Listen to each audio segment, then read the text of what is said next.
অসমতো কিমান ভাত খাই থাকিম ব'লক আজি ডিনাৰটো ৰাজস্থানতে কৰি আহোঁ খুৰা-খুৰী ভাইটি আৰু ভণ্টি সহ পৰিয়ালে আমি আহি পালোঁ ৰাজস্থানত আহি পাই পেলাই এখন ৰেষ্টুৰেণ্টত সোমালোঁ আৰু সোমাই পেলাই ইমান ধুনীয়া লাগিলে ইণ্টেৰিয়ৰটো চাওকচোন ইমান ধুনীয়া আপোনালোকক পাইছেনে ভাইবছটো বাৰু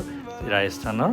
মই ইয়াত আহি পাই কি খাবলৈ আহিছিল তাকে পাহৰি ইণ্টেৰিয়ৰটোতে চোৱাটো আৰম্ভ কৰিলোঁ ইমান ধুনীয়া লাগিছে ইণ্টেৰিয়ৰটো চাই পেলাই নহয়নে বাৰু এইখন ৰেষ্টুৰেণ্টৰ এটা পৰম্পৰাও আছে আপুনি সোমাই অহাৰ লগে লগে আপোনাক এটা ৰাজস্থানৰ টুপি পিন্ধাই দিব তাকে আপোনাৰ মনে প্ৰাণে খাওঁতে আপোনাৰ ৰাজস্থান ভাৱটো যেন পাই থাকে ৰ'ব আম্বানী পুতেক নহয় দেই ভাত খাবলৈকে যে ৰাজস্থান গৈ পাম